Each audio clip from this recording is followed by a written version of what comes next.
చూద్దాం.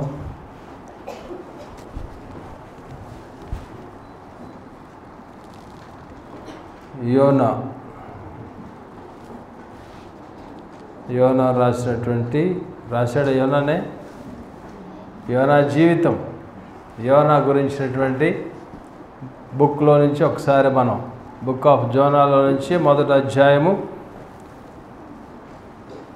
17వ వచనం చూద్దాం. గొప్ప మత్స్యం ఒకటి యోనాను మృంగవలనని యెహోవా నియమించి ఉండగా యోనా 3 దినముల మత్స్యము యొక్క కడుపులో ఉండెను. అలాగనే మనం కొత్త నిబంధనలో మనం చూసినట్లయితే ఒకసారి యోహాను సువార్తలో యేసు ప్రభువారు అనేటువంటి మాట ఏంటంటే, లేఖనముల యందు మీకు నిత్య జీవము కలదని, అంటే 5వ అధ్యాయము 39వ వచనం చూడండి ఒకసారి. నిత్య జీవము కలదని తలంచుచు వాటిని పరిశోధించున్నారు, అవే నన్ను గూర్చి సాక్ష్యమిచ్చుచున్నవి. అంటే పాత నిబంధన అనేటువంటి దాని గురించి యేసు ప్రభువారు చెప్తున్నారు. అవే నా గురించి మీరు లేఖనముల మీదే ఉన్నారు, నేనేంటో అనేటువంటిది మీరు గ్రహించట్లా. చాలాసార్లు ఆ వాక్యాన్నే పట్టుకుంటారు. యేసు ప్రభువారు ఇప్పుడు వరకు కూడా చూసేటువంటిది అదే, యూదులైనటువంటి వారు చేసేటువంటిది అదే. యేసయ్య మన కొరకు వచ్చినారు అనేటువంటిది వాళ్ళు గ్రహించట్లా. ఈయన మెస్సయ్య అనేటువంటిది వాళ్ళు గ్రహించినటువంటి వారుగా ఉన్నారు. లేఖనములు పట్టుకుని, ధర్మశాస్త్రాన్ని పట్టుకుని, ధర్మశాస్త్రం ప్రకారమే యూదులైనటువంటి వారు అప్పుడు జీవించినారు, ఇప్పుడు కూడా అలాగనే అడుగులు వేస్తున్నటువంటి వారుగా ఉన్నారు. అందుకని యేసు ప్రభువారు చెప్పేటువంటిది ఏంటంటే, మీరు ఆ లేఖనాలనే పట్టుకుంటున్నారు, ఆ లేఖనం యొక్క నెరవేర్పు అనేటువంటిది నేనే, దాని గురించి అవే నా గురించి సాక్ష్యం ఇస్తున్నాయి అనేటువంటిది యేసు ప్రభువారు చెబుతున్నారు. యేసు ప్రభువారు ఆయన గురించి మనం మత్తయి సువార్తలో మనం చూస్తాం. 12వ అధ్యాయము 40వ వచనం చూడండి ఒకసారి. 12వ అధ్యాయము మనం ఇందాక చదువుకున్నటువంటి భాగం ప్రకారము, అలాగూ మనుష్య కుమారుడు 3 రాత్రింబగళ్ళు గర్భంలో ఉండెను. చూడండి, ఇక్కడ మనం చూసినట్లయితే యోనా జీవితాన్ని మనం చూస్తే మనందరికీ తెలుసు, చిన్నప్పటి నుంచి వింటాం కదా యోనా జీవితాన్ని. ఏం చేశాడు యోనా? యోనా ఒక ప్రవక్త కదా, యోనా ఒక ప్రవక్త. ఆ ప్రవక్తతో దేవుడు మాట్లాడుతున్నాడు. ఏమని మాట్లాడుతున్నారు? కొంత జనాంగం అక్కడ ఉన్నారు, నినవే ప్రజలేటట్టు వారు. వారి దగ్గరికి వెళ్ళి, వాళ్ళ పరిస్థితి బాగాలేదు, వాళ్ళ దగ్గరికి వెళ్ళి వాక్యం అందించవయ్యా, మీ మీద గొప్ప ఉపద్రవం రాబోతుంది, కాబట్టి అక్కడికి వెళ్ళి వారితో నువ్వు మాట్లాడు, వాళ్ళు రిపెంట్ అవ్వాలి, వాళ్ళు పశ్చాత్తాపడినట్లయితే అనేటువంటి రీతిలో ప్రభువారు చెప్పినారు. వెళ్ళి వాళ్ళు రిపెంట్ అవ్వమని చెప్పు, సువార్త అందించు అక్కడికి వెళ్ళి అని యేసు ప్రభువారు అంటే దేవుడు యోనాతో మాట్లాడినారు. యోనాకు అది ఇష్టం లేదు. ఎందుకని ఇష్టం లేదు? ఇతను ఎవరో ఇతను హెబ్రీడ్ అంటాడు కదా తను అక్కడ. కానీ అక్కడ ఉన్నటువంటి వాళ్ళందరూ కూడా జెంటైల్స్, అన్యులెట్టేటి వారు, అంటే యూదులెట్టేటి వారు కాదు అక్కడ. అంటే చదిరిపోయినటువంటి ఇశ్రాయేలులు, ఆ గుంపులు ఉన్నటువంటి వాళ్ళు అక్కడ. కాబట్టి అక్కడ మనం చూసినట్లయితే నినివే వెళ్ళటం అనేటువంటిది యోనాకు ఇష్టం లేదు. నినివే వెళ్ళటం యోనాకు ఇష్టం లేదు. అందుకని మనాడు ఎటు తీసుకున్నాడు? తర్షీసు జొప్ప 6 రూటు టికెట్ కొనుక్కున్నాడు. 6 రూటు టికెట్ కొనుక్కుని అటు వెళుతున్నాడు. నేను బాగుందిలే, దేవుడి మాటకి తప్పించుకున్నాలే, దేవుడు ఒకటి చూపాడు నాకు, నేను వేరే రూట్కి వెళ్తున్నాను హాయిగా కూర్చున్నాడు. ఎక్కడ కూర్చున్నాడు మనాడు? చూడండి, మనాడు అటు వెళ్తుంటే దేవుడు ఏం చేసినాడు? గొప్ప తుఫాను పంపించినప్పుడు ఏం జరిగింది? వాళ్ళు వచ్చారు, ఫైండ్ అవుట్ చేశారు, చిట్టీలు వేశారు, మనాడిని తీసుకెళ్ళి పడేశారు. మళ్ళీ తీసుకెళ్ళి దేవుడు ఒడ్డును పడేశాడు. ఇది మనకు తెలిసినటువంటి స్టోరీ కదా, ఎవరు మర్చిపోరు. దీని గురించి ఎవరికి మర్చిపోవడం అనేటువంటిది ఉండదు. అయితే ఇక్కడ మనం గ్రహించాల్సినటువంటిది ఏంటంటే, ఇక్కడ యోనా దేవుడు ఒక మాట చెప్తే మనాడు ఇంకొక డైరెక్షన్లోకి వెళుతున్నాడు. అంటే ఇక్కడ ఏం కనపడుతుంది? డిజొబీడియన్స్, అవిధేయత అనేటువంటిది యోనాలో కనపడుతుంది. దేవుడు మాట్లాడుతున్నప్పుడు కూడా అవిధేయుడుగా ఉంటున్నాడా అనేటువంటిది మనకు అనిపిస్తుంది. అవునా కదా? దేవుడే మాట్లాడాడు కదా, ఎవరితో? యోనాతో మాట్లాడాడు కదా. మనం అనుకుంటాం, ఎంతమంది అనుకున్నారు చెప్పండి? దేవుడు మాట్లాడినప్పుడు యోనా ఎందుకని డిజొబీడియన్స్ చూపించాడు అనేటువంటిది అనుకున్నామా? దేవుడే మాట్లాడినప్పుడు ఎందుకలా అనేటువంటిది అనుకుంటాం. మరి దేవుడు మనతో మాట్లాడతలేదా? మాట్లాడుతున్నాడు లేదా? దేవుడు మనతో మాట్లాడుతున్నాడు. మనం ఎంతమంది డిజొబీడియన్స్ చేస్తున్నాం, ఎంతమంది అవిధేయులుగా మనం ఉంటున్నాం అనుకుంటాం. వాళ్ళ గురించి అనుకుంటాం, వీళ్ళ గురించి అనుకుంటాం. మన దగ్గరికి వచ్చేపాటికి భక్తి అనేటువంటిది ఏంటంటే మొదట స్టార్ట్ అవ్వాల్సింది మన దగ్గరే.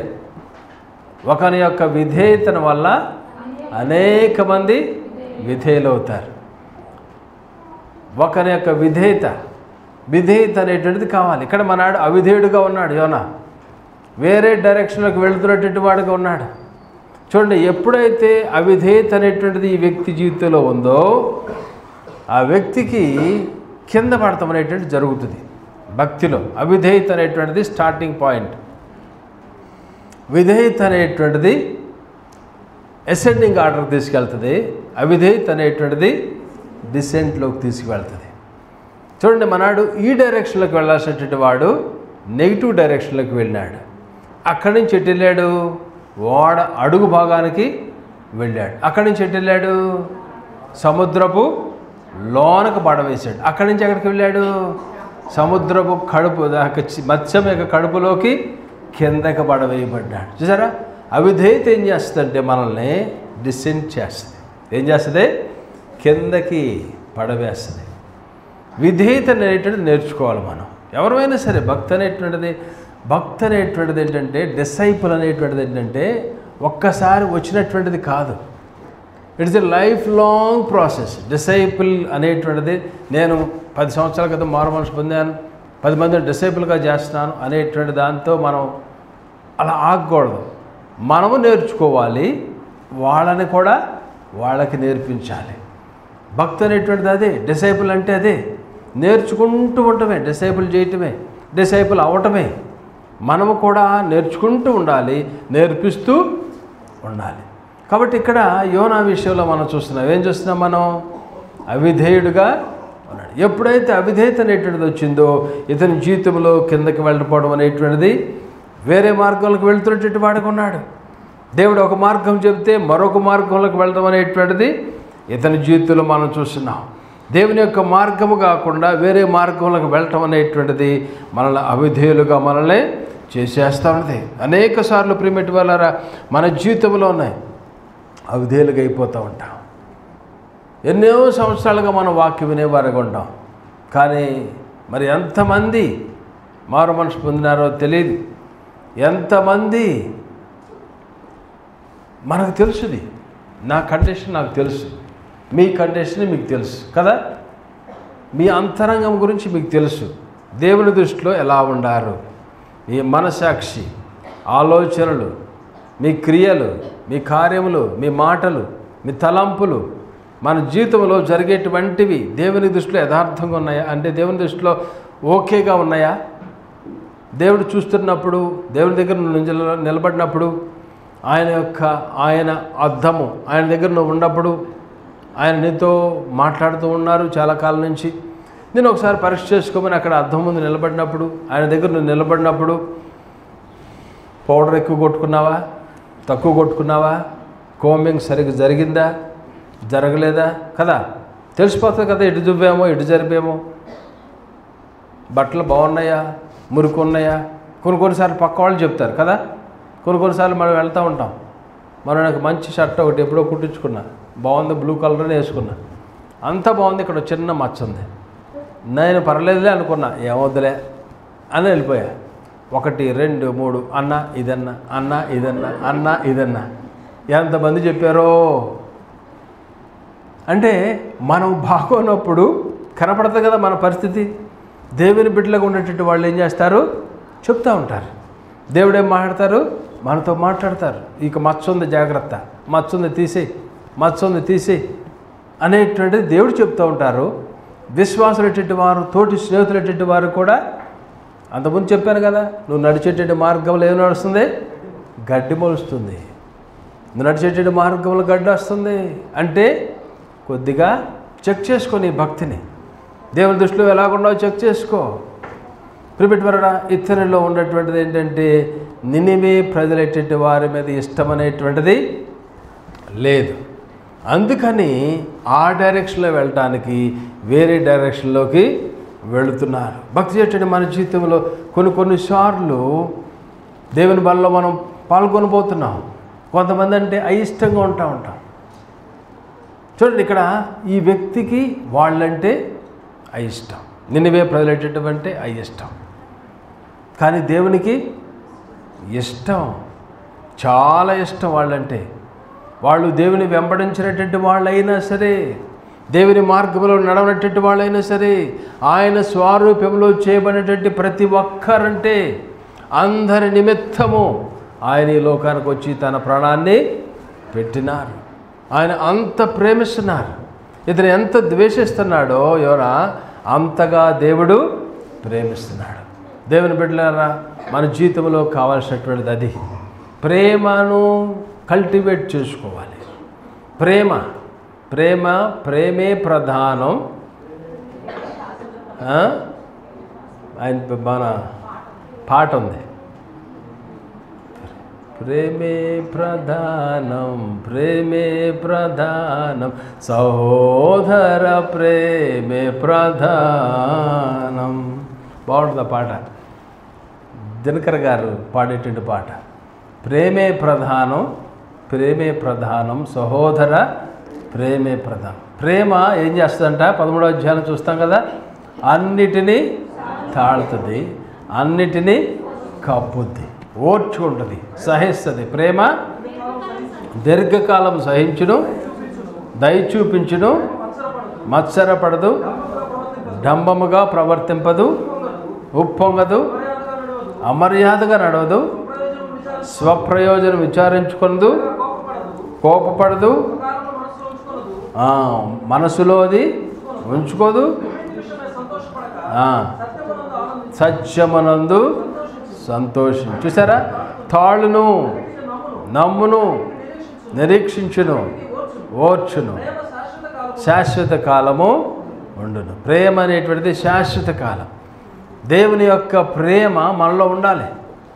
ఇదే కాలశంలో దేవుని యొక్క బలలో పాల్పంచినటువంటి మన జీవితంలో ప్రేమటి వాళ్ళరా, ఎవరైనా విషయంలో మీరు ప్రేమను కోల్పోయినట్లయితే, అగాపే ప్రేమ, వేరే ప్రేమ కాదు నేను చెప్పేది, లేదంటే ఇంకో ప్రేమ కూడా, సహోదర ప్రేమ, కుటుంబీకులు పెట్టిన వారి ప్రేమ, ఆ ప్రేమలో కూడా వేరే ప్రేమను శరీరం ఆశల మీద వచ్చేటువంటి ప్రేమలు కాకుండా దేవుని యొక్క ప్రేమ, అగాపే ప్రేమ, స్టెర్గోస్, ఫిలోస్, అగాపే. చూడండి, ఈ ప్రేమ కలిగినటువంటి వారిగా మనము ఉండాలి. ప్రేమ లేనట్లయితే, ప్రేమ లేనటువంటి వాడు వ్యర్థుడు.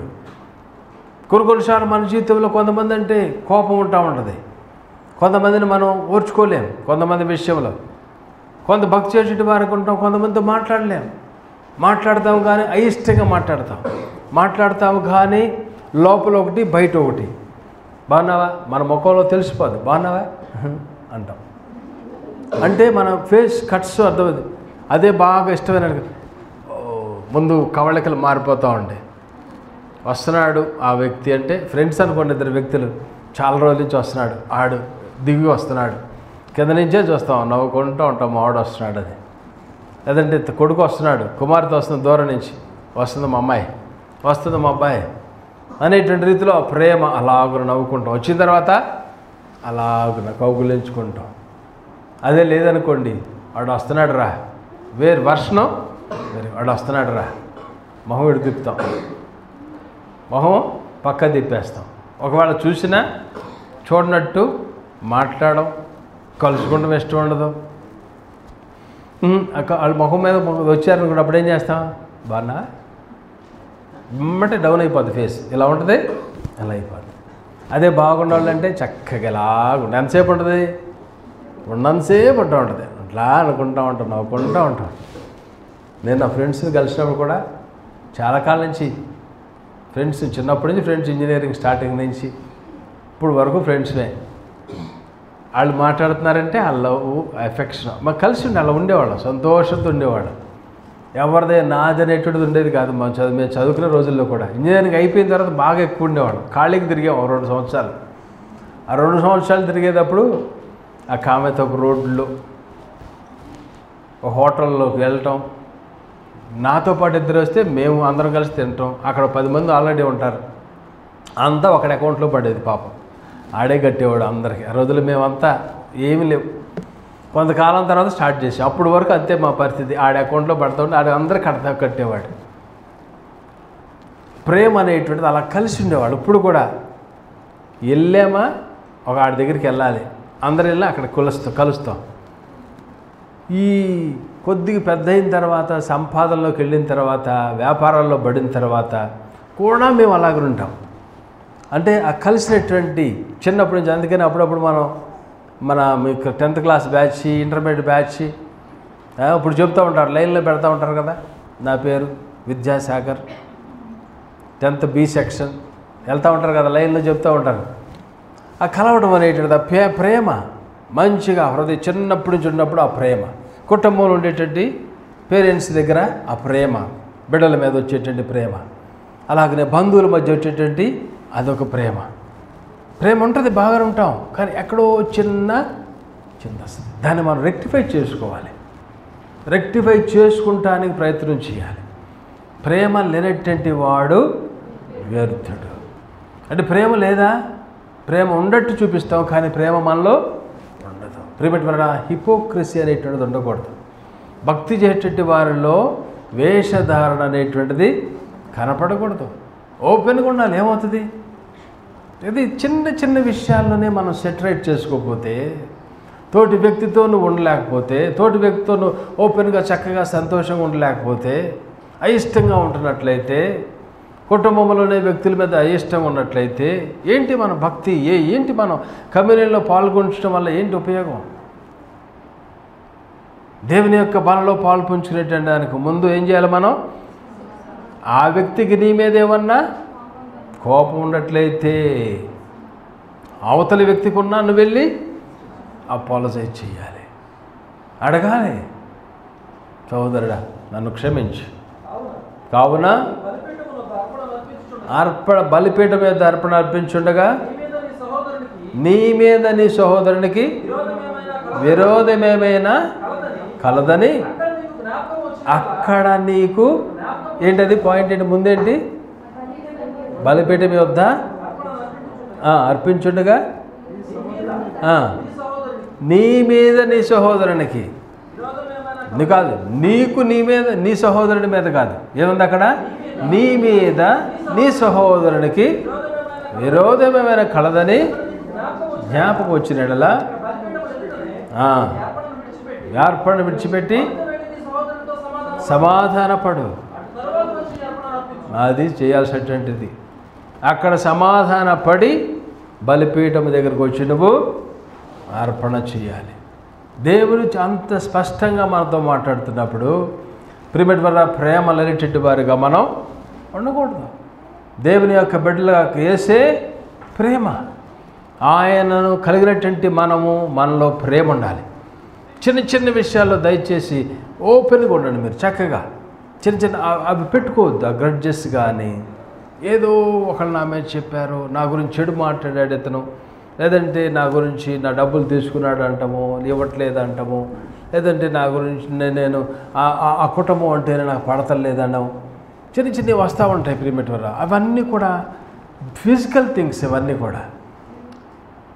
ఇవన్నీ కూడా టెంపరరీ థింగ్స్. మనము పర్మనెంట్ బీయింగ్స్. మనం ఆత్మయ్య ఉన్నాం. మనం పరలోకానికి వెళ్ళాల్సినటువంటి వారు. మనం చిన్న చిన్న వాటిని మీ హృదయాలను మీరు పాడు చేసుకోవద్దు. చిన్న చిన్న విషయాల్లో మీరు దేవునికి దూరస్తులు అవ్వద్దు. అదే చిన్నదే మనల్ని తప్పించేస్తూ ఉంటుంది. ఒక చిన్న పాయింట్ చాలు, దేవుడి నుంచి మనం దూరస్తులైపోతాం. కాబట్టి టైం ఉండగానే దాన్ని మనము సరి చేసుకోవాలి. కాబట్టి ఈ విషయంలో మనం చూస్తున్నాం ఇక్కడ ఈ యొక్క వ్యక్తి యోనా జీవితంలో మనం చూసినట్లయితే యోనా కిందకి వెళ్ళిపోయేటటువంటి వాడుగా ఉన్నాడు. కిందకి వెళ్ళిపోయినాడు. ఎంత భయంకరమైన సిచ్యువేషన్. ఒక ప్రవక్త ఎలా వెళ్ళిపోయినాడు? టక టక టక జారిపోంట కిందకి వెళ్ళిపోయినాడు. ఎందుకని? డిజొబీడియన్స్, అవిధేయత మనల్ని ఏం చేస్తుంది? డౌన్ చేస్తుంది. దేవుడు నీతో మాట్లాడుతున్నప్పుడు, నేను సరి చేసుకోమన్నప్పుడు, నేను ఒప్పుకోమన్నప్పుడు, నేను రిపెంట్ అవ్వమన్నప్పుడు, తిరిగి చేయమన్నప్పుడు, ప్రేమలేటటువంటి వాడుగా నువ్వు ఉన్నావని దేవుడు జ్ఞాపకం చేస్తున్నప్పుడు, క్షమించలేటటువంటి మనసు నీకుందని దేవుడు జ్ఞాపకం చేస్తున్నప్పుడు వెంటనే దానికి మనం రెస్పాండ్ అవుతే మనం అసెండింగ్ ఆర్డర్లోకి మనం ఉంటాం. లేదంటే డిసెండింగ్. నేను బాగున్నావు అనుకోవచ్చు మనం, కానీ నీ ఆత్మలో నీకు తెలుసు, నీ ఆత్మ విషయంలో నీకు తెలుసు నువ్వు ఎలాగున్నావు అనేటువంటిది. దేవుని వాక్యం చదవండి. దేవుడు మాట్లాడే రీతిలో దేవుడు మాట్లాడేది, ప్రభా నేను చేసేటువంటిది రైటా రాంగా, పలానా వ్యక్తి ఇలా నాకు కీడు చేసినాడు, అందుకని ఆ వ్యక్తి విషయంలో నేను ఎలాగున్నా మనసు నేను పాడు చేసి ఇలాగున్నాను, ఇది రైటా రాంగా ప్రభా, అతను నాకు ముందు చేశాడు కదా, అందుకని నేను ఇలాగున్నాను కదా, ఆ అమ్మాయి ఎలా నా గురించి అంద కదా, అందుకని నేను ఎలా అన్నాను కదా, ఆ అమ్మాయి అనకపోతే నేను అలా అవ్వను కదా, నాదేం తప్పు లేదు కదా అని మనము అనుకుంటాం. అలాగనే మనం భక్తులు అలా వెళ్ళిపోయేవారుగా ఉంటాం. Whether it is right are wrong అనేటువంటి దేవుని దగ్గర అడగండి. దేవుడు నీతో మాట్లాడతాడు, దర్శనంతో మాట్లాడతాడు, వాక్యం ద్వారా మాట్లాడతాడు. దేవుని దగ్గరికి వెళ్ళాలి, కూర్చొని ప్రార్థన చేయండి. నీకు మనసుకు తెలుస్తుంది. ఓపెన్ మైండ్గా నువ్వు ఉన్నావా, ఓపెన్ హార్ట్ అనేటువంటిదిగా నీ కనుగొనబడ్డదా అనేటువంటిది ప్రభు దగ్గరికి వెళ్ళి నువ్వు కూర్చున్నప్పుడు ప్రిమిట్ వాళ్ళారా మనం అలాగున దేవుడు మనకు తెలియచేయటం అనేటువంటిది జరుగుతూ ఉంటుంది. ఇక్కడ యోనా జీవితాన్ని మనం చూసినట్లయితే యోనా పూర్తిగా డిసెండింగ్ ఆర్డర్లోకి వెళ్ళిపోయిన అతని యొక్క అవిధేయత అతని కిందకి పడదోస్తాం అనేటువంటిది జరుగుతుంది. ప్రిమిట్ వల్ల మన జీవితంలో కూడా కొన్నిసార్లు మనం చేసేటువంటి వాటిని బట్టి మనం కిందకి వెళ్ళిపోతూ ఉంటాం. ఆ ప్రాబ్లమ్స్ మనం కొని తెచ్చుకునేటువంటి వారికి ఉంటాం. ఒక వ్యక్తి విషయంలో నీకు ఆ మనసులో ఆ యొక్క బాధ కానీ, ఆ తపన కానీ, ఆ మనసులో ఒక రకమైనటువంటి గ్రడ్జ్ అనేటువంటిది, క్షమించలేటువంటి మనసు కానీ అలాగ నీకు ఉన్నట్లయితే మన సిక్నెస్ వస్తూ ఉంటుంది. దాని గురించి ఆలోచన చేస్తాం. వదిలేస్తే ఓకే, దాని గురించి ఆలోచన చేసినప్పుడు కొన్ని రాత్రులు నిద్ర ఉండదు. నిద్ర లేటువంటి రాత్రుల్లో మనం గడిపేవారుగా ఉంటాం. దాన్ని బట్టి బీపీ పెరిగిపోతూ ఉంటుంది. ఒక వయసుకు వచ్చిన తర్వాత షుగర్ వాల్యూస్ పెరిగిపోతూ ఉంటాయి. కాబట్టి మనం దేవునికి అవిధేయులుగా, దేవుని వాక్యానుసారంగా లేకుండా, మనం రిపెంట్ అవ్వకుండా, పశ్చాత్తాపడకుండా, నేను భక్తిలో బాగుండానులే అనేటువంటి రీతిలో మనం ఉన్నట్లయితే మనం డౌన్కి వెళ్తున్నటువంటి వారుగానే మనం ఉండిపోతాం. మనం పాపంలో ఉండేవారుగా ఉండిపోతాం. అది పాపము కాదని మనం అనుకుంటాం. మాట అవిధేయులుగా ఉండటం అనేటువంటిది పాపం.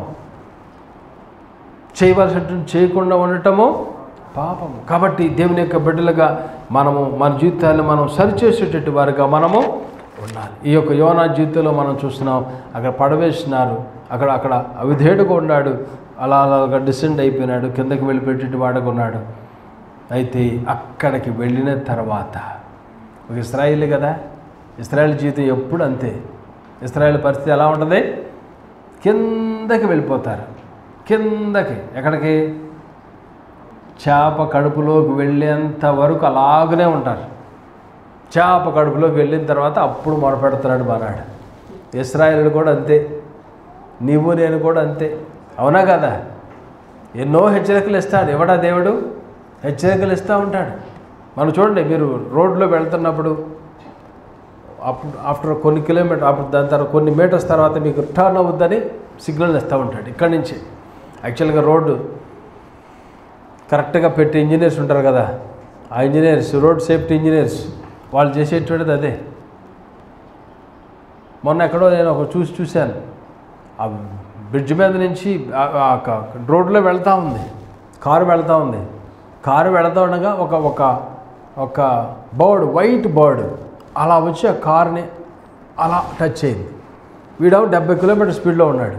ఎప్పుడైతే ఈ బర్డు తన ఎదురుగా వచ్చి అలా పైకి లేచిందో మన బ్రేక్ కొట్టాడు. బ్రేక్ కొట్టేపాటికి ఏమైంది? స్లో అయ్యాడు. మళ్ళా గేర్ మార్చి పికప్ చేద్దామని కొద్ది ముందుకు వెళ్ళేపాటికి అక్కడ కనపడింది. ఏం కనపడింది? ఆ బ్రిడ్జి కొలాప్స్ అయిపోయినటువంటి బ్రిడ్జి కనపడింది. అక్కడ బ్రేక్ కొట్టాడు. దేవుడు ఎలా తప్పించాడో చూడండి. అలాగున కొన్నిసార్లు ఆ యొక్క డైరెక్షన్స్ అనేటువంటివి దేవుడు మనకిస్తూ ఉంటాడు. దేవుడు మనతో మాట్లాడుతూ ఉంటాడు. మన భక్తి విషయంలో, జారిపోతున్న విషయంలో దేవుడు మనల్ని హెచ్చరిస్తూ ఉంటాడు. అలాగున కిందకి అగాధంలోకి వెళ్ళిపోయేంత వరకు మనం అలాగున ఉండేవారుగా మనము ఉండకూడదు. కొన్నిసార్లు మనం వెళ్ళిపోతాం. ఇశ్రాయేల్ పరిస్థితి అంతే. దేవుడు చెప్పినాడు. అందుకనే వారి విషయంలో దేవుడు ఏమంటాడు? స్టిఫ్ నెక్కెడ్. ఏమిటంటే అది విననొల్లనటువంటి ప్రజలు. వీళ్ళు నా మాట వింటలేదయ్యా, వీళ్ళు విన్నటువంటి వారు కాబట్టి వీళ్ళని ఇలా నేను చేసేస్తాను, వాళ్ళని తీసేసి కొత్త జనాంగము నీ నుంచి తీసుకొస్తాను అంటాడు దేవుడు. విననొల్లనటువంటి ప్రజలు. మనం కూడా చాలాసార్లు వినం, లోబడం, సరిచేసుకోం, విధేయత చూపించాం. అలవాటు రీతిలో మనం మారు మనసు పొందామనేటువంటి స్టాంపులో మనం బతికేసే వరకు ఉంటున్నాం. నీ భక్తి నీకు తెలుసు ఎలా ఉన్నావు, నీ అంతరంగం ఎలాగుందో నీకు తెలుసు. రేపు ప్రభువారు నిన్ను పిలిచినప్పుడు ఎత్తబడేటువంటి గుంపులో ఉంటావా? నీకు తెలుసు, నాకు తెలుసు నా స్థితి. అందుకనే మనం ఎప్పటికప్పుడు మనము టెస్ట్ చేసుకుంటూ ఉండాలి, పరీక్ష చేసుకోవాలి, కాపాడుకోవాలి మన మనసాక్షిని. అవిధేయులుగా ఉన్నప్పుడు మనం దేవుని సన్నిధిలో సరి చేసుకోవాలి, విధేయత చూపించాలి. దేవుడు చేయమన్నది చేయాలి, చేయొద్దన్నది ఆపేయాలి. సెట్ రైట్ చేసుకోమన్న వాటిని మనం చేసుకోవాలి. చూడండి, ఇతని విషయంలో మనం చూస్తున్నాం. ఇతని పూర్తిగా అతను ఎలాగో కింద పడిపోవడం అనేటువంటిది జరిగింది. అయితే మరలా మనం చాలాసార్లు మన జీవితంలో భక్తి చేస్తున్నాం, కింద స్థితిలో నువ్వు ఉన్నావేమో నాకు తెలియదు, అగాధంలోకి వెళ్ళిపోయామో తెలియదు, నాకు నిరీక్షణ లేదేమో అనుకుంటున్నావేమో. నేను ఈ పాపంలో నుంచి నేను బయటికి రాలేనిక, ఈ బంధకాల నుంచి నేను బయటికి రాలేను, ఈ రిలేషన్షిప్లోంచి నేను బయటికి రాలేను, నా శరీర రాశిలోంచి నేను బయటికి రాలేను, వాళ్ళని నేను క్షమించలేను అనేటువంటి రీతిలో వాళ్ళ మీద నా కోపం అంతే. ఇక ఏమన్నా చెప్పండి అంతే, దేవుడికి తెలుసు అంటూ ఉంటాం చాలాసార్లు. దేవుడికి తెలుసు నాకు ఎందుకు కోపం వస్తుందో అని మనం కాంప్రమైజ్ అవుతాం భక్తి విషయంలో. తిరిగిపెట్టారు. ఒక్కవేళ అలాంటి సిచ్యువేషన్లు నువ్వు జారిపోయావా? దేవుని విషయంలో ఆయాసపడుతున్న వాడికి ఉన్నావా? కిందకి జారిపోయిన సిచ్యువేషన్లో ఉన్నావా? నువ్వు మళ్ళీ రివైవ్ అవ్వాలంటే యోనా వలె మనం ప్రార్థన చేయాలి. యోనా ఎలాంటి ప్రార్థన చేసినాడు? 2వ అధ్యాయంలో చూడండి ఒకసారి.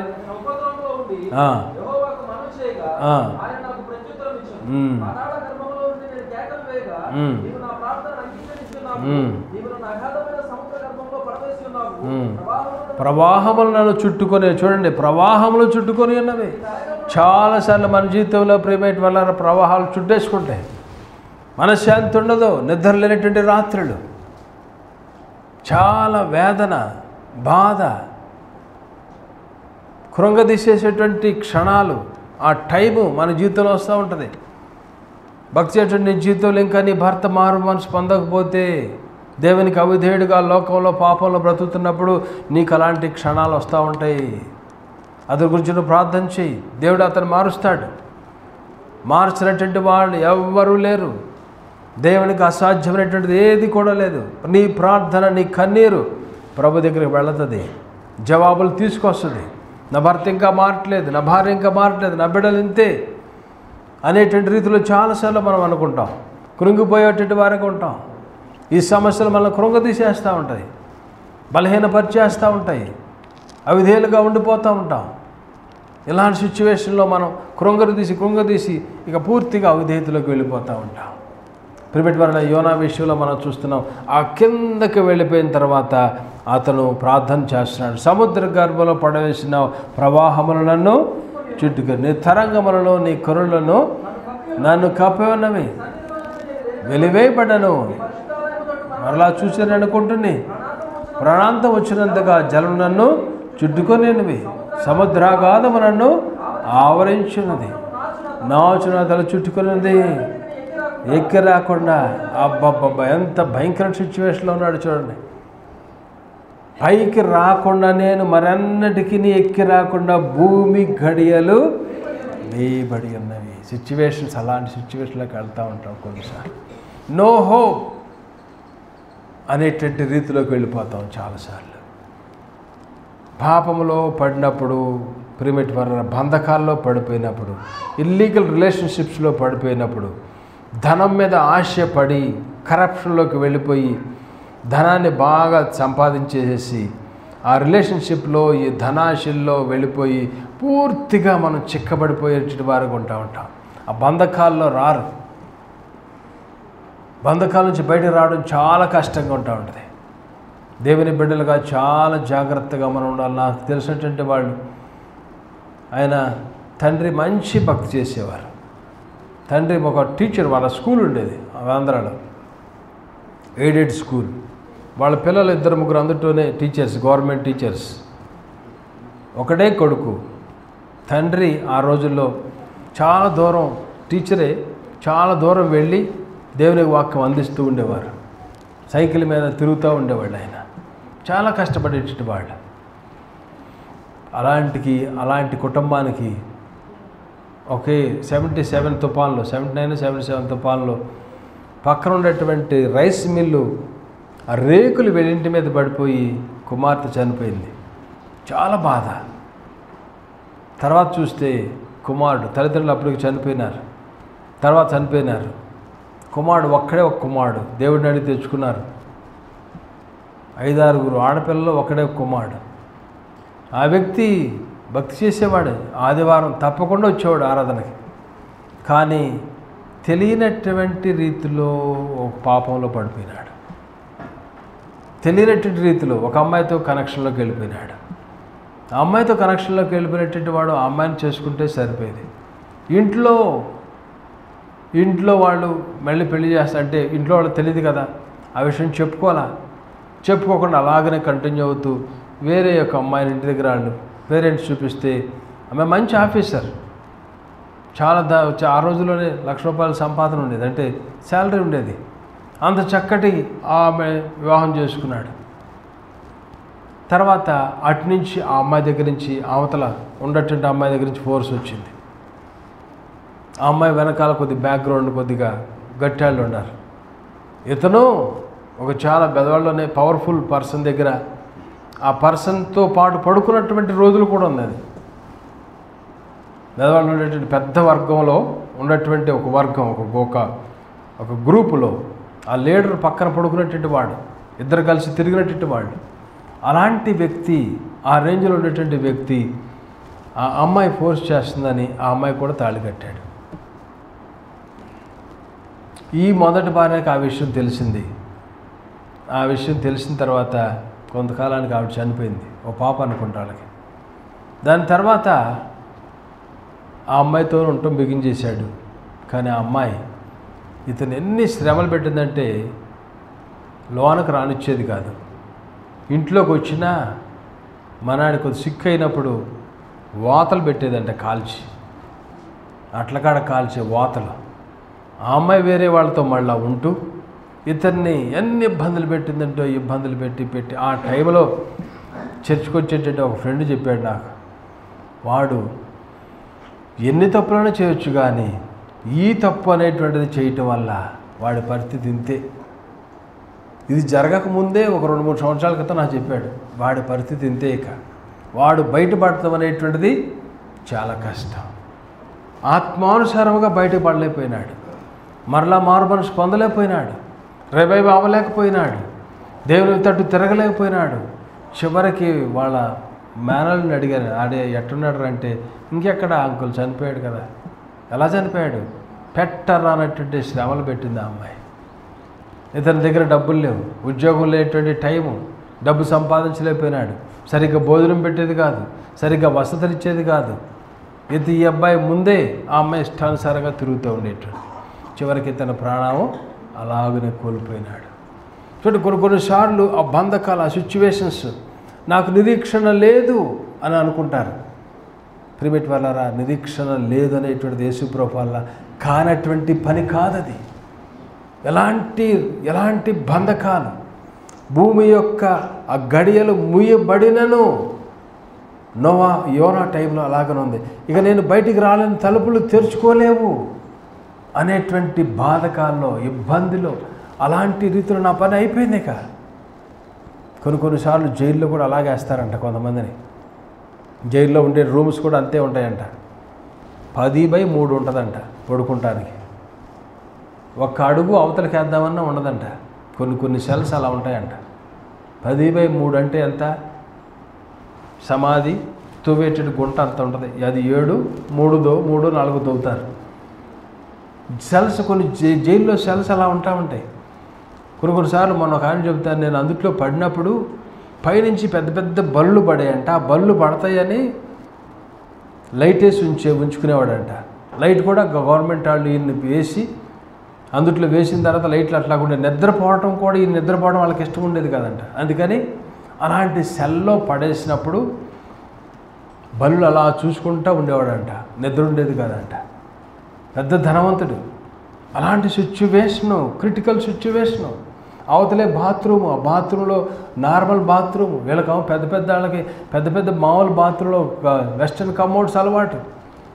వాటర్ ఉండదంట. కీ అనేటువంటి సౌండ్ ఎటు చూసినా ఒక మనిషి కనపడ్డంట. అలాంటి సెల్స్, అలాంటి జైళ్ళు. అక్కడ లోనికి వెళ్ళినప్పుడు అర్థమవుతుంది, ఇక నాకు నిరీక్షణ లేదు, నా పరిస్థితి ఇంతే, నేను బయటికి రాలేను అనేటువంటి రీతిలో చాలాసార్లు అనుకుంటూ ఉంటాం మనం. ఆత్మానుసారముగా కానీ భౌతికంగా వచ్చేటువంటి శ్రమలు, ఇబ్బందులు, ఆటంకాలు, అనారోగ్యాలు, క్లిష్టమైనటువంటి సిచ్యువేషన్స్లో నాకు నిరీక్షణ లేదు అనేటువంటి రీతిలో మనం అనుకుంటాం. కానీ ప్రియమైన వాళ్ళారా, అలాంటి క్రిటికల్ సిచ్యువేషన్లో నువ్వు ఉన్నా సరే, మనం వెళ్ళినా సరే, భూమి యొక్క అగాధములోకి నువ్వు వెళ్ళిపోయినా సరే, నువ్వు కనుక కేక పెట్టినట్లయితే యూ విల్ హ్యావ్ హోప్. ఆ టైంలో నువ్వు పిలిచినట్లయితే, ఆ టైంలో మొరపెట్టినట్లయితే, ఆ టైంలో నా పరిస్థితి ఇంతేదిలే అని మనం కృషించక అలాగనే విడిచిపెట్టబడేటువంటి వాడను నేను అనేటువంటి రీతిలో నువ్వు అనుకోకుండా ఒక కేక కనుక మనం వేసినట్లయితే, యోనా ఒక కేక వేసినాడు. ఆ పిలుపు, ఆ ప్రార్థన దేవుని సన్నిధిలోంచి దేవుడు యోనాను అలాగున మత్స్యము ద్వారా బయట వేయించినాడు. ప్రియమైన వారలారా, హోప్ లేదు అనటానికి no question. Hope, there is hope. ఎక్కడ హోప్ లేకపోవచ్చు, నిరీక్షణ లేకపోవచ్చు. బయట హాస్పిటల్స్లో నిరీక్షణ లేకపోవచ్చు, ఉద్యోగాల దగ్గర నిరీక్షణ లేకపోవచ్చు, మరొక చోట నీ ఆర్థిక స్థితిగతుల్లో నిరీక్షణ లేదు అనేటువంటి రీతిలో నువ్వు ఉండొచ్చు, నువ్వు అనుకుంటూ ఉండొచ్చు. మనుషుల దగ్గర నిరీక్షణ కలగదు నీకు. మనుషులు నమ్ముకున్నట్లయితే నిరీక్షణ అనేటువంటిది కలగదు నీకు. వ్యక్తుల ద్వారా నిరీక్షణ, విడుదల అనేటువంటిది జరగదు నీకు. వ్యక్తులు నమ్ముకున్నప్పుడు నా నిరీక్షణ లేదు అనుకుంటావు నువ్వు. వ్యక్తులు నమ్ముకున్నప్పుడు నేను హీల్ అవ్వను అనుకుంటావు. వ్యక్తులు నమ్ముకున్నప్పుడు నా వల్ల ఇంకా నా పరిస్థితి ఇంతే అని నువ్వు అనుకుంటా ఉంటావు. మనుషులు నమ్ముకున్నప్పుడు, మనుషుల మీద నువ్వు ఆధారపడినప్పుడు మన జీవితంలో నాకు ఇంతే, నేను ఇలాగ ఉండిపోవాలిక, నా పని అయిపోయింది, మూసివేయబడింది అనుకుంటాం మనం. కానీ దేవుని నమ్ముకున్నటువంటి వారు ఎప్పుడు కూడా సిగ్గుపడతాం అనేటువంటిది జరగదు. యోనా ఆ టైంలో ప్రార్థన చేసినాడు. డౌన్కి వెళ్ళిపోయిన తర్వాత ఇశ్రాయేల్ జీవితంలో కూడా చూడండి ప్రియమైన వాళ్ళారా, శ్రమలు వచ్చేసినాయి. నంబర్స్లో చూస్తే సంఖ్యాకాండం 21వ అధ్యాయము 9వ వచనం చూడండి ఒకసారి. ఇశ్రాయేల్ ప్రజెంట్ వాళ్ళు అలాగ దానికి ముందు చదవండి. వాళ్ళు ఏం చేసినారు? దానికి ఇంకా ముందు చేస్తే దేవుడు వారి విషయంలో విరోధముగా మాట్లాడి ఈ అరణ్యములో చచ్చుటకు ఎందుకు రప్పించితిరి? ఇక్కడ ఆహారం లేదు, నీళ్లు లేవు, చవిసారములు లేని ఈ అన్నము మాకు. చూడండి, చాలాసార్లు మనం అనుకుంటా ఉంటాం, పేరెంట్స్ కష్టపడి ఇచ్చేటువంటి వాటిని మనం తృణీకరించే వరకు ఉంటాం. దేవుడు ఇస్తున్నాడు వీళ్ళకి. ఏమిస్తున్నాడు? మన్నా, పరలోకపు మన్నాను దేవుడు ఇస్తుంటే చవిసారములు అనేటువంటి ఈ అన్నము అసహ్యమైనది. అందుకు యెహోవా ప్రజల్లోకి తాపకరములైన సర్పములను అవి ప్రజలను కరవగా ఇశ్రాయేలు అనేకులు చనిపోయారు. ఎలాంటి క్రిటికల్ సిచ్యువేషన్కి వెళ్ళిపోయారు వీళ్ళు. ఎందుకు వెళ్ళిపోయినారంటే వాళ్ళ యొక్క అవిధేయతను బట్టి వాళ్ళు సర్పములు వారిని కరుచునట్లుగా వాళ్ళు ప్లేస్ ఇచ్చినారు. చూడండి, చాలాసార్లు మనం దేవుడు పంపించాడు అనుకుంటాం. దేవుడేమో నన్ను ఇలా చేశాడు అనుకుంటాం, దేవుడే నాకు అనారోగ్యం ఇచ్చాడు అనుకుంటాం. దేవుడు ఎప్పుడు కూడా అనారోగ్యం ఇచ్చేటువంటి వాడు కాదు. ఆయన దేవుడు ఇలా చేస్తున్నాడు, దేవుడిని బట్టి ఇలాగానే అని కృంగిపోతూ ఉంటారు చాలాసార్లు. నో నో నో, వాళ్ళ యొక్క అవిధేయతను బట్టి తాపకరమైన సర్పములు వారిని కరిచినాయి. చూడండి, దేవుని విషయంలో వాళ్ళు మాట్లాడుతున్నటువంటి వారుగా ఉన్నారు. దేవుని అయినటువంటి సేవకులైనటువంటి మోషేకు విరోధముగా వాళ్ళు మాట్లాడి, ఐగుప్తులోని మీరు మమ్మల్ని ఎందుకు రప్పించితిరి? ఎందుకంటే పరలోకపు మార్గంలో వెళ్ళటం జనాలకు ఇష్టం ఉంటుందా?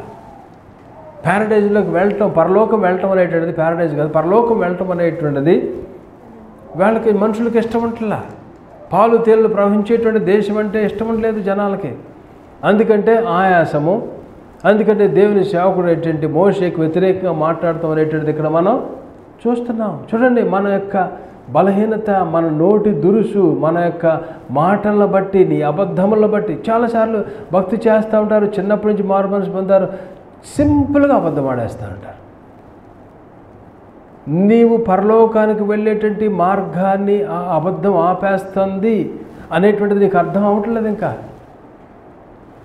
మళ్ళీ దేవుడి సేవకులు హెచ్చరిస్తే వారంటే కోపం, మరలా దేవుని సేవకులు ఏంటంటే వాళ్ళు మాట్లాడితే అయిష్టం, మళ్ళీ సరిచేస్తుంటే అయిష్టం. చూడండి, ఇక్కడ వీళ్ళు చేసేటువంటి పని అదే. మోషేకు వ్యతిరేకంగా మాట్లాడినారు.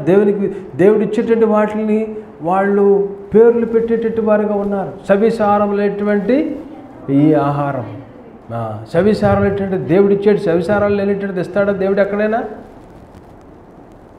దేవుడిచ్చేటువంటి బ్లెస్సింగ్స్ని సవిసారం లేనటువంటివి అనేటువంటి రీతిలో అవిధేయత చూపిస్తున్నటువంటి వారుగా వీళ్ళు ఉన్నారు. ఎంత భయంకరమైన సిచ్యువేషన్ ఇశ్రాయేలు దిగిపోయినారు. అందుకనే ఆ శ్రమలను తెచ్చుకునేటువంటి వారిగా, అందుకనే ఆ ఇబ్బందుల్లోకి వెళ్ళేటువంటి వారిగా తాపకరటువంటి సర్పములు వారిని కరవడం అనేటువంటిది జరుగుతుంది. అలాంటి డౌన్లోకి వెళ్ళినప్పుడు ప్రిమెట్ వాళ్ళరా వీళ్ళు ఏం చేసినారు? మోషే దగ్గరికి వెళ్ళినారు. చదవండి అక్కడ, యెహోవాకు నీకును విరోధముగా మాట్లాడి పాపము చేసితివి. నీకును దేవునికును వ్యతిరేకముగా మాట్లాడి పాపము చేసితివి. చూడండి, ఆ రిపెంటెన్స్ రావాలి, పశ్చాత్తాపం రావాలి. చేసినాము, అవిధేయత, నినివేకి వెళ్ళాల్సినటువంటి నేను తర్షీషికి వెళ్ళటం బిగించేసినాను, ఆ వాడెక్కినాను. అందుకని నా తప్పే, నన్ను బట్టే ఈ ప్రళయము, నన్ను బట్టే ఈ తుఫాను, ఇది రావటానికి కారణం నేను ఈ యొక్క పైనుంచి ఉండాల్సినటువంటి వాడను, నినివేలో దేవుని వాక్యం అందించాల్సినటువంటి వాడను. వాడ యొక్క డౌన్కి వెళ్ళటం, సముద్రంలో పడవేయబడటం, చేప గర్భంలోకి రావటానికి నన్ను బట్టే. ప్రిపెట్ వరడా మన కుటుంబాల గురించి కూడా మనం ఇదే ప్రార్థన చేసుకోవాలి. నన్ను బట్టే నా సిచ్యువేషన్ లాగా ఉంది, నా భక్తిహీనత, నా ప్రార్థన లేని బట్టి, యజమానుడు ఉండాల్సినటువంటి నేను మంచి భక్తి చేయట్లేదు కాబట్టి నా బిడ్డలేటువంటి వారికి ఈ సిచ్యువేషన్లో ఉన్నారు. ఒక తండ్రిగా, ఒక తల్లిగా చేయవలసినటువంటివి చేయాలి, భక్తిని చూపించాలి, ప్రార్థనా జీవితం కనపరచాలి, మంచి అనేటువంటిది చూపించాలి. ఇతరుల గురించి చెడు మాట్లాడకూడదు, పిల్లల దగ్గర అబద్ధములతో మాట్లాడించకూడదు, దేవుని వాక్యానికి వ్యతిరేకమైనటువంటి మాటలు మాట్లాడించకూడదు. పేరెంట్స్ బిడ్డలేటువంటి వారి ముందు వాడు నడవలసినటువంటి త్రోవను అప్పుడు నేర్పించాలి మనం.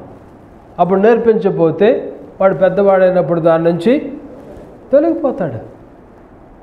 నేర్పించాలి, చిన్నప్పుడు నేర్పించాలి. ప్రియపెట్టుబడి ఒక తండ్రి, ఒక తల్లి చేయవలసినటువంటిది ఏంటంటే, నన్ను బట్టే నా కుమారుడు ఎలా అయిపోయినాడు, నన్ను బట్టే నా కుమార్తెకి శాపం, ఈ అవిధేయత, నా అవిధేయతే వారి మీద కనపడుతుంది అనేటువంటి రీతిలో మనం ప్రార్థన చేయాలి. ప్రియపెట్టుబడి అలా ప్రార్థన చేసినప్పుడు దేవుడు ఎవరిని వదిలిపెట్టేటువంటి వాడు కాదు. అతాపకరమైన సర్పాలు కరిచినప్పుడు దేవుడు వారిని వదిలిపెట్టలాగన మోషేకు చెప్పినాడు, ఆ సర్పాన్ని చేయించు, అలాంటి ఇత్తడి సర్పం చేయించు. ఇక్కడ కింద పడిపోయినటువంటి యోన ప్రార్థన చేసినప్పుడు దేవుడు వెంటనే మత్స్యానికి ఆజ్ఞాపించినాడు. దేవుడు వదిలిపెట్టేటువంటి దేవుడు కాదు. ప్రిమిట్ వల్ల అలాగున తృణీకరించబడినటువంటి వారుగా వదిలిపెట్టేశాడు అనేటువంటిదిలో మనం అనుకుంటాం, కానీ దేవుడు ఎవరిని వదిలిపెట్టడం. ఇప్పటి నుంచి చూడండి, మనం భూమిని చేసిన దగ్గర నుంచి, అవ్వ ఆదాము దగ్గర నుంచి, ఆదాము అనాలి ఫస్ట్, ఆదాము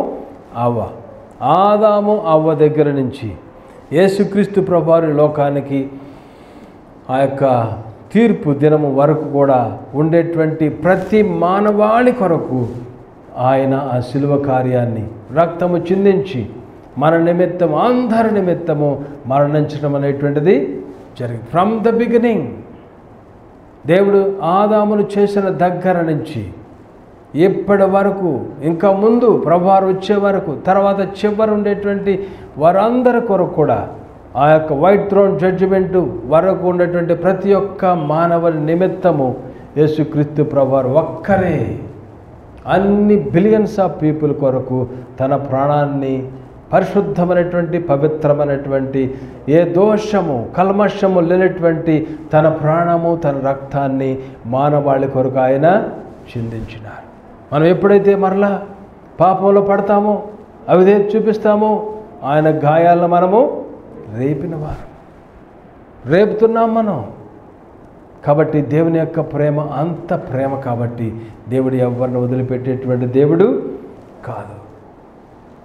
ఒక లండన్ దేశంలో 1725 సంవత్సరం జూలై 24వ తారీఖున జాన్ న్యూటన్ జన్మించాడంట. తన తల్లి చిన్నప్పటి నుంచి అతనికి దేవునికి వాక్యం అందిస్తూ ఉండేటువంటిది, పాటలు నేర్పించిందంట. కానీ 7 సంవత్సరాల వయసు వచ్చే టైంలో తల్లి చనిపోయింది. తండ్రి మరొక ఆమెను వివాహం చేసుకున్నాడు. ఆయన సెయిలింగ్ చేసేవాడు, ఓడలో వెళుతూ ఉండేటటువంటి వాడు తండ్రి. ఆ వెళ్ళేటి టైంలో జాన్ న్యూటన్ను కూడా తండ్రి ఆ సెయిలింగ్లోకి, బోటింగ్లో కాక ఓడలోకి తీసుకువెళ్తూ ఉండేవాడు. ఆ దినాల్లో 11 సంవత్సరాల వయసు దగ్గర నుంచి ఈ పని చేయటం ప్రారంభించాడు జాన్ న్యూటన్. ప్రారంభించి తర్వాత ఎలాగంటే ఆ యొక్క మన అమెరికన్ ఆర్మీ అనుకుంటా, రెడ్ ఏదో నేవీ ఉంది కదా, ఆ నేవీ దాంట్లో మనాడు ఇన్ఫ్లుయెన్స్ ద్వారా ఆ టైంలో జాయిన్ అయిన తర్వాత బాగా చెడ్డ అలవాట్లకు పడిపోయినాడు.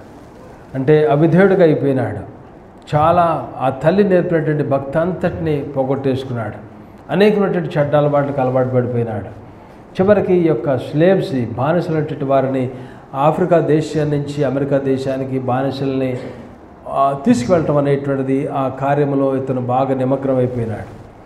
అలాగ తీసుకువెళ్ళేటువంటి టైంలో ఒకసారి అక్కడ ఆ పడవ వెళుతున్నటువంటి టైంలో ఇతను సేల్ చేసేటువంటి టైంలో ఏదో మరి ఆ ప్లేస్ ఏదో నాకు కరెక్ట్గా గుర్తులేదు, కానీ అతను ఐర్లాండ్ అనుకుంటా, ఆ ప్లేస్లోకి ఆ ఓడ వెళ్ళే టైంలో పెద్ద తుఫాను వచ్చేసిందంట. చాలా బద్దలయ్యేటువంటి తుఫాను, ఓడ బద్దలయ్యేటువంటి తుఫాను వచ్చినప్పుడు అప్పటికి ఇతను చాలా విధేయుడైపోయినాడు, దేవునికి దూరస్తుడైపోయినాడు. ఈ యొక్క బానిసలని తీసుకువెళ్ళి అక్కడ అందించేటువంటి ఇది ఒక పెద్ద బిజినెస్ లాగా ఆ రాయల్ నేవీలో ఇతను జాయిన్ అయిపోయి బాగా వాళ్ళ దగ్గర ఉండేటట్టు వాడుగా, ఆ రేంజ్లోకి వెళ్ళిపోయేటట్టు వాడుగా, ఈ స్లేవ్స్ అందరినీ కూడా, బానిసలందరినీ అమెరికా దేశానికి పంపించేటువంటి రీతిలో అతను బాగా నేర్పరగా అయిపోయి అనేక మందిని తీసుకువెళ్తున్నటువంటి వాడికి ఇతను ఉన్నాడు. ఆ టైంలో ఐర్లాండ్ దగ్గర తన యొక్క షిప్ బ్రేక్ అయ్యే టైంలోకి వెళ్ళినప్పుడు ఇక నా పరిస్థితి అయిపోయింది అనేటువంటి టైంలో తల్లి చెప్పినటువంటి మాటలు గుర్తొచ్చినాయి.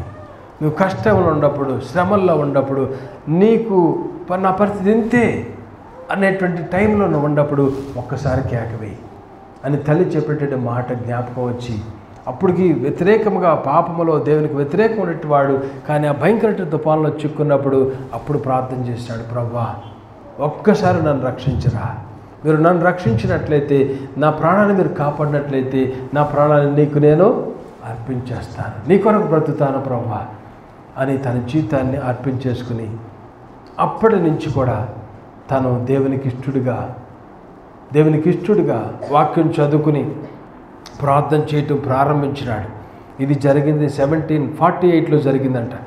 ప్రార్థన చేస్తున్నటువంటి వాడుగా, దేవునికి ఇష్టమైనటువంటి వాడుగా అయిపోయినాడు.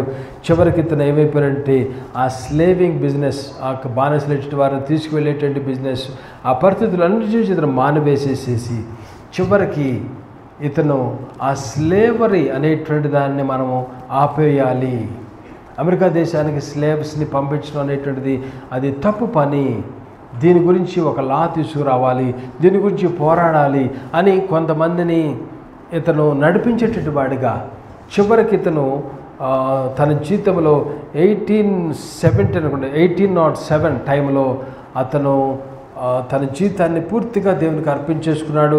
తర్వాత తను పాడినటువంటి రాసినటువంటి పాటే అమేజింగ్ గ్రేస్. తన జీవితంలో ఉన్నటువంటి amazing grace, how sweet the sound that save a wretch like me. నాలాంటి దుర్మార్గునైనటువంటి నన్ను కూడా మీరు రక్షించినారు ప్రభువా అనేటువంటి ఆ పాట రాసేటువంటి జాన్ న్యూటన్ తన జీవితాన్ని దేవునికి సమర్పించుకునేటువంటి వాడిగా రాసిన తర్వాత, సమర్పించుకున్న తర్వాత ఈ పాట రాసిన వాడిగా, తర్వాత ఈ యొక్క స్లేవింగ్ అనేటువంటి దాన్ని, స్లేవరీ అనేటువంటి దాన్ని అరికట్టేయాలనేటువంటి రీతిలో తను బాగా పోరాడేటి వాడుకున్నాడు. చివరికి 1807 టైంలో ఇతను చనిపోవడం అనేటువంటిది, అతను చనిపోయినటువంటి కొన్ని రోజులకు ముందు అనుకుంటా, ఆ యొక్క రాజులకు ముందో లేదా తర్వాతనో అది ఆ లా అనేటువంటి దాన్ని ఇంప్లిమెంట్ చేయటం అనేటువంటిది బ్రిటిష్ గవర్నమెంటు చేసిందంట. అంటే అంత కష్టపడేటట్టు వాడిగా, అంటే ఎంత రెచ్చడ్ అంటే దుష్టుడిగా, పాపిగా, అవిధేయుడిగా, నేను ఇంతేలే అనేటువంటి రీతిలో ఉండేటువంటి వాడుకున్నటువంటి యొక్క జాన్ న్యూటన్ ఆ క్రిటికల్ సిచ్యువేషన్లో, ఆ తుఫాన్లో ఓడ బద్దలయ్యేటువంటి టైంలో అతను దేవునికి ప్రార్థన చేసినప్పుడు ఇతన్ని దేవుడు ఆ రీతిగా బయట పడవేసినాడు. చాలాసార్లు ప్రియమైన వాళ్ళారా, మనము కూడా తప్పించబడినటువంటి వారిగా ఉండి దేవుని యొక్క మేలు పొందుకుని ఆ క్షణంలో మనం అడుగుతాం, ప్రభా నన్ను తప్పించవా అని. దేవుడు తప్పిస్తాడు. దాని తర్వాత యథారాజ్య తథా ప్రజకి వెళ్ళిపోతాం. కానీ జాన్ న్యూటన్ అలాంటి వాడిగా లేడు. తన జీవితాన్ని ప్రభు కొరకు సమర్పించుకున్నాడు. కష్టాలు వచ్చినప్పుడు, ఇబ్బందులు వచ్చినప్పుడు, ఆటంకాలు వచ్చినప్పుడు, ఆర్థిక సంబంధమైనటువంటి ఇబ్బందులు వచ్చినప్పుడు, అనారోగ్యాలు వచ్చినప్పుడు మనం చాలాసార్లు అలా చెప్తాం. కానీ దాని తర్వాత మనం అందులోంచి బయటపడిపోయిన తర్వాత మనం దేవుని నుంచి పారిపోయే వారిగా ఉంటాం. దేవుని నుంచి అవిధేయులుగా ఉండేటట్టు వారిగా ఉంటాం. దేవునికి వ్యతిరేక దిశలో వెళ్ళేటట్టు వారిగా ఉంటాం. కానీ జాన్ న్యూటన్ అలాంటి వాడిగా లేడు. యోనా కూడా అలాంటి వాడిగా లేడు. అక్కడి నుంచి ఆ అగాధముల నుంచి మత్స్యము కడుపులో పడినటువంటి వ్యక్తి బయటకు వచ్చిన తర్వాత అలా ఉండేటటువంటి వాడిగా లేడు. అక్కడ మనం చూసేటైతే ప్రియమైన వారు అక్కడికి దేవుడు ఆ ప్లేస్లో పడవేసినాడు. నినివే ఒడ్డున పడవేసిన తర్వాత అక్కడికి వెళ్ళటం అనేటువంటిది, దేవుని యొక్క ప్రేమను అందించడం అనేటువంటిది, మీ దగ్గరకు రాబోతుంది ప్రళయం అనేటువంటిది, మీ మీద గొప్ప ఉపద్రవం రాబోతుంది. చదవండి ఒకసారి యోనా ఆ టైంలో ఏం చెప్పాడు అక్కడ. 40 దినం నినివే పట్టణము నాశనమగునని ప్రకటన చేయగా, నినివే పట్టణ వారు దేవుని యందు విశ్వాసం ఉంచి ఉపవాస దినము చాటించి గనులేమి అల్పులేమి అందరిని గోనెపట్ట. ఆ సంగతి నినివే రాజులకు వినబడినప్పుడు అతడును తన సింహాసనం మీద నుండి దిగి రాజవస్త్రములు తీసివేసి గోనెపట్ట కట్టుకుని బొడుదలో కూర్చుడు. మరియు రాజైన తానును తన మంత్రులను ఆజ్ఞేయగా, ఒకవేళ దేవుడు తన మనసు త్రిప్పుకొని పశ్చాత్తపడి మనలో ఏమి కాకుండా తన కోపాగ్ని చల్లారని కొను గనుక మనుషులు ఏదీ పుచ్చుకొనకూడదని ఉపవాసం ఉన్నారు. యొద్దులు గొర్రెలు అందరూ ఉపవాసం ఉన్నప్పుడు వారి మీదకి రావాల్సినటువంటి ఉపద్రవాన్ని దేవుడు నినివే వారు తమ చెడు నడతను మానుకొనగా వారు చేర్చిన క్రియలను దేవుడు చూచి పశ్చాత్తపడి వారికి చేదునని తాను మాట ఇచ్చిన కీడు చేయక. Repentance leads to blessing.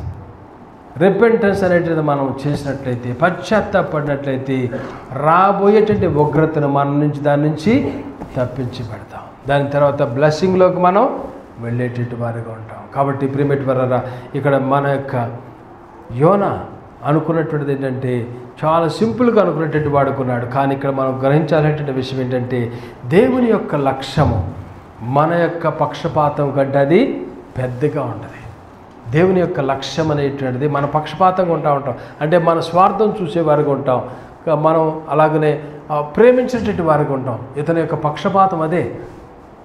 దేవుని యొక్క లక్ష్యం అనేటువంటిది మన పక్షపాతం కంటే ఎక్కువ అన్నమాట. God's mission is bigger than our ప్రెజుడైస్.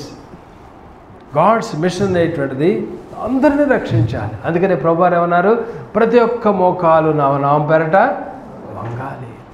దేవుడు ప్రతి అందరంటే ఇష్టం. దేవునికి ఎవరు తీసివేయటం అనేటువంటి దేవునికి ఇష్టం లేదు. కాబట్టి ప్రేమేట్ వాళ్ళారా, దేవుడు అందరినీ ప్రేమించేటట్టు వాడు. అందరిని కూడా మనం కూడా ప్రేమించాలి. దేవుని బిడ్డలుగా మనం కూడా రిపెంట్ అవ్వాలి, పశ్చాత్తపడాలి. దేవుని యొక్క మిషన్లో మనం కూడా జాయిన్ అయ్యేటి వారిగా మనము ఉండాలి. దేవుడు ప్రేమిస్తున్నారు. ఒకసారి బిల్లీ గ్రామ్ గారి కూతురు రూత్, ఆమె తల్లిదండ్రులు ఇచ్చిన వారు అడ్వైజ్ చేసేటువంటి రీతిలో కాకుండా ఆమె తనకు ఎన్నుకుని ఒక వ్యక్తిని వివాహం చేసుకుందంట. వివాహం చేసుకున్న తర్వాత కొంతకాలానికి వారి ఇద్దరి మధ్యన డిస్టర్బెన్స్ వచ్చేసింది. చివరికి ఆమె అతని నుంచి దూరం అయిపోయింది. చాలా ఫేస్ చేసిందంట, కష్టాలు, ఇబ్బందులు, ఆటంకాలు అనేటువంటిది చేసిన తర్వాత ఆమె నా పరిస్థితి ఇంతే అనుకుందంట. ఆమె కూడా నా పరిస్థితి ఇంతే. ఇక అలాంటి టైంలో నేను ఒకసారి మా డాడీ దగ్గరికి వెళ్తాను అనుకుందంట. కానీ డాడీ నన్ను స్వీకరిస్తారో లేదో, వాళ్ళ మాటలు నేను వెళ్ళలేదు కదా అనుకుందంట. కానీ ఎందుకైనా మంచిది వెళ్ళి చూద్దాం తప్పనట్టు కుమారుడు వలె వెళ్ళిందంట. అక్కడికి వెళ్ళేపాటికి అక్కడ లోన ఉన్నటువంటి బిల్లీ గ్రామ్ గారు చూశారంట, పరిగెత్తుకుని వచ్చారంట, కౌగులించుకునేటువంటి వారుగా ఉన్నారంట. తన కూతురిని అలాగా హత్తుకొని, డాడీ నేను నీకు వ్యతిరేక తప్పు చేశాను, నువ్వు చెప్పినటువంటి సంబంధం నేను చేసుకోలేదు, నా ఇష్టానుసారంగా నేను చేసుకున్నాను, నా దాని ఫలాన్ని అనుభవించాను, డాడీ నేను సారీ, నన్ను క్షమించండి. నో ప్రాబ్లం, దేవుడు నిన్ను క్షమించాను, నువ్వు రిపెంట్ అయ్యావు, అది చాలు నాకు. పశ్చాత్తాపం అనేటువంటిది ఇట్ లీడ్స్ టు బ్లెస్సింగ్. పశ్చాత్తాపం అనేటువంటిది దేవుని యొక్క ఉగ్రతను ఆపేస్తుంది. కాబట్టి ప్రేమటి వల్ల ముగిస్తున్నాను. ఈ ఉదయకాల సీమలో నువ్వు దేవుని నుంచి దూరంగా పారిపోతున్నావా? దేవుని నుంచి, దేవుని యొక్క వాక్యానికి అవిధేయుడిగా నువ్వు బ్రతుకుతున్నట్టు వాడుగా ఉన్నావా? పాపము చేస్తున్నటువంటి రీతిలో ప్రేమటి వల్ల పాపము మనల్ని ఆ తాపకరటు సర్పములు ఎలా కాటివేస్తాయో అలాగనే పాపము చేత మనము పట్టబడేటట్టు వారిగా మనము ఉంటా ఉన్నాం. అనుకుంటున్నావా నువ్వు నాకు హోప్ లేదని, నిరీక్షణ లేదనేటువంటి రీతిలో ఉంటున్నావా? నీ సమస్యలు, ఇబ్బందులు, ఆటంకాలను బట్టి నా పరిస్థితి ఇంతే, నేను లోతుకి వెళ్ళిపోయినా, నేను బయటికి రాలేను అనేటువంటి రీతిలో అనుకుంటున్నావా? లేదు, యేసు ప్రభువారు నీ కొరకు ఆయన మరణించినారు, ఆయన రక్తాన్ని చిందించినారు. ఆయన వైపు చూద్దాం, ఆయన తట్టు తిరుగుదాం. నీకు నిరీక్షణ ఆయనే. చిన్న ప్రార్థన చేసుకుందాం.